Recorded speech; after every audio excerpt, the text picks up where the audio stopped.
برسیم این حجم سوالات رو از جناب آقای یار احمدی بپرسم. جناب آقای یار احمدی رئیس مرکز امور اتباع و مهاجرین خارجی وزارت کشور، خیلی خوش آمدید.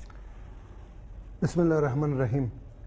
من سلام عرض می‌کنم خدمت جناب عالی و خدمت مردم تهران که بیننده خاص این شبکه هستند و همه کسانی که در کشور به نحوی بیننده برنامه‌ای هستند که به مسائل اجتماعی و روز می‌پردازه. خیلی ممنونم، متشکرم. امشب سوال پیامکی ما هم خیلی روشن هستش که گفتیم به نظر شما بهترین راهکار چیه برای ساماندهی اتباع؟ اینکه بهشون مجوز اقامت بدیم یا اونها رو برگردونیم به کشورهایی که ازش اومدن، یک یا دو رو برای ما بفرستیم.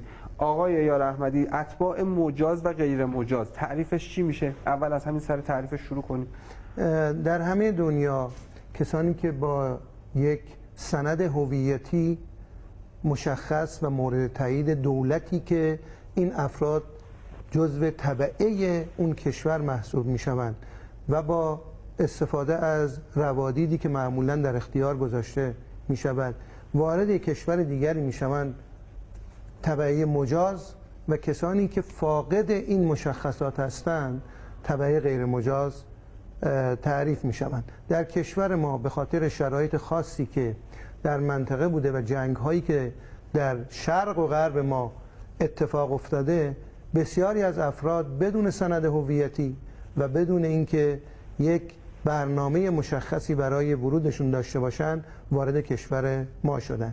این افراد عده زیادی از اتباع و مهاجرینی که در داخل کشور ما هستن رو تشکیل میدن که به اینها میگیم افراد غیر مجاز، و اتفاقا مسئله ما افرادی هستن که غیر مجاز هستن. و آمار برآوردی آخرش رو چقدر شد؟ ببینید، من آماری که اعلام کردم 6,100,000 تا برای اولین بار اعلام کردیم و به تعداد داریم، تقسیم بندی شدهش مشخصه. البته کسانی که غیر مجازن برآوردی وقتی اینها طرد میشن از طریق اون روش‌های آماری میتونیم حدس بزنیم که چقدر افراد غیر مجاز در داخل کشور ما هستن که معمولا یه چیز نزدیک به 2 میلیون ما افراد غیر مجاز داشتیم و به این افراد غیر مجاز در پایان سال گذشته 2,034,000 نفر دیگه هم اضافه شدن که الان نزدیک به 4 میلیون، بیش از 4 میلیون افراد غیر مجاز در داخل کشور ما از اتباع افغانستانی حضور دارن.